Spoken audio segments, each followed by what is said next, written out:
Welcome back to Ecto 3D Printing. Today I wanted to share some of the things that I have printed, some of my successes, some really cool successes, and also some recent failures. Yes, not everything is sunshine and rainbows with this printer, and it could have been me, could have been the printer, who knows. So let's start off with one of my favorite really cool successes, which is this gift box. This was for my mom's Christmas gift. It is a twist-off gift box, but inside it's got these really cool gears. I think they're called planetary gears. So when you twist the bow tie on top, it twists the gears underneath. And there's some threads and it screws on to the gift box. It's pretty cool. It does take a lot of turns, but that's because it's the certain gear ratio that I chose. So that's one of my favorites that I've done. This was printed with the Anchor PLA Plus White for the box and Overture Silk Gray for the top of the gift. So there's that one, pretty cool. I've also printed a moon. This is meant to have a light inside it. So if we shine a flashlight inside, it turned out pretty cool. I don't know how accurate it is to the actual moon surface, but it resembles a moon. Another kind of cool thing that I'll probably be doing more of is this Hexagon Coaster. This can be printed in a set with like a holder that holds all of them in place. So these are kind of pretty cool little coasters with a cool design. Another thing is the Soprano Ocarina.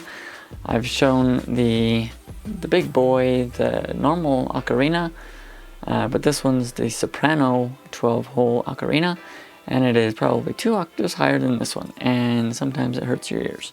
But that one's pretty cool. The supports didn't come off super clean, so I had to kind of file down some of the plastic, but it's not a huge deal. Next I've got this fidget cube. It's pretty cool. It's the infinity cube, so it just keeps folding and unfolding infinitely. It's pretty cool. When I first printed it, some of the hinges weren't super smooth, but as I've played with it, it's definitely loosened up. And now everything's about as loose as normal. Before I printed that, I did print just the 2-piece test file, which has just the hinge with 2 blocks, and that turned out really well, so I went with the full cube. And I'm tempted to print this scaled up a bunch so that it's a nice big cube, but we'll see if I ever do that. I also printed this rotating rings fidget toy. It's just got concentric rings that are inside each other that spin freely in all directions, except for where the print isn't completely circular. That is something odd that I've noticed with the printer, is that some circles aren't actual circles. I can't remember some of the other things that I've done. I think it was on some of the gears in the gift box, but some of the circles aren't like completely round. So like some of these rings, they get stuck at a certain angle and then they just like stop moving. So it means that some of the rings aren't completely circular. So now let's move on to a benchmark that I have done, and well, 2 benchmarks that I've done. And one of them is I don't even know what this is called, but this is the one that is preloaded on the machine. It's the one with the overhangs and the degrees and overhangs, and just like the circles and all these points. So as you can see, some of the pegs are falling out from the tolerance one, and all of them come out except this last one. There's some little bit of spaghetti on the bottom, but everything else on this model looks really good.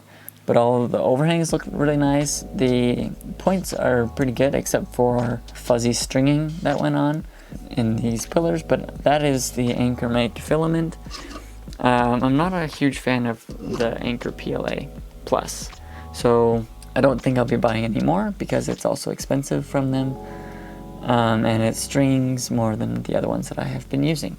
But there's that benchmark, pretty good success there. The next benchmark that I printed was the torture toaster, and as you can see, it is not a toaster.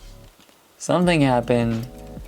I tried to see the time lapse to see what happened, but something went wrong.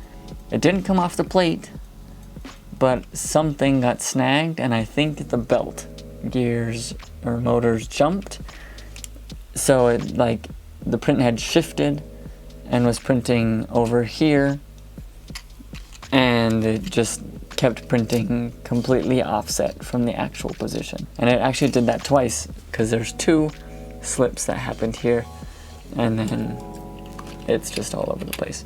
One side of the gears works decently okay, but the other side is pretty tight.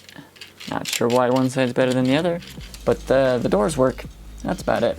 I guess inside we did get most of the way through the overhangs. They all look pretty good. The 80s look pretty good. Everything else looks pretty good on the sloped overhangs here.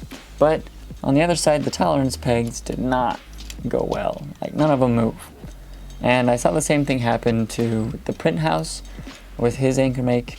They just don't move. And yeah, they just don't. So that was my first like majorly catastrophic failure, and it's my fault that I didn't catch it sooner. Now this next failure was really sad.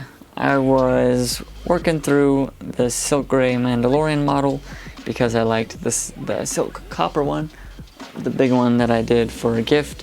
I liked it so much I wanted one of my own, so I started printing it in the silk gray, but some way through the model popped off the print bed, fell onto the floor, and left me with a bunch of strings. So I have some reasons to suspect why the Mandalorian came off the print bed, and part of it stems from this. After the torture toaster failed, I wanted to make sure that the print head was in the right position, so more than just homing it, I decided to run auto leveling again. And after the auto level, I set my Z offset back to where I usually have it, which is positive 0.1. And from there, I think it was just too much. Something wasn't the same as the previous auto level, so it was just too loose on the bottom on the print bed, so it didn't stick it as well as it needed to. So it popped off and fell on the floor. That is my assumption of what happened. And after that came off, when I printed the remaining top of the model, I changed my offset a little bit less than 0.1. But I decided to try and print the remaining portion of the model, so that's what's here on the print bed. So I will be attempting to glue the rest of it on. I just have to remove the brim and then glue it. And then I've got the remainder of this model here. Now for some of you who may be asking how to print the remainder of a model that fails, you just have to take your calipers and measure the distance, the height that the model got to, and then in the slicer, you just have to take the full model and move it down through the print bed to that level. And then from there, it'll just print what's left on top. So that's what I did in Prusa. And one last model that I'm really excited about, you may have seen on my short video, but is this Darth Vader model. This thing turned out really cool. This is the Darth Vader bust by Eastman, and it's the stand and the bust that just fit together, and I think it turned out pretty cool. I'm pretty sure I scaled this to 75%, so this is a little bit smaller than the actual model is. So just keep that in mind if you want this size. But I think it's a really cool desk piece and a really cool decoration. So that one's also one of my favorite models that I've done, and it's also the cleanest model that I have printed up until now. I printed it with supports here on the back, and there's literally no marks where the supports came off. So that is another one of the favorites that I have done. So there we have it. There's some of my successes and failures I've had up through now. I hope you liked this video and found it somewhat insightful for things that you can print with your M5. Let me know if you have any questions down in the comments below. I will try to put links to all these models, if I can remember where they came from, in the description below. And until the next video, catch you later.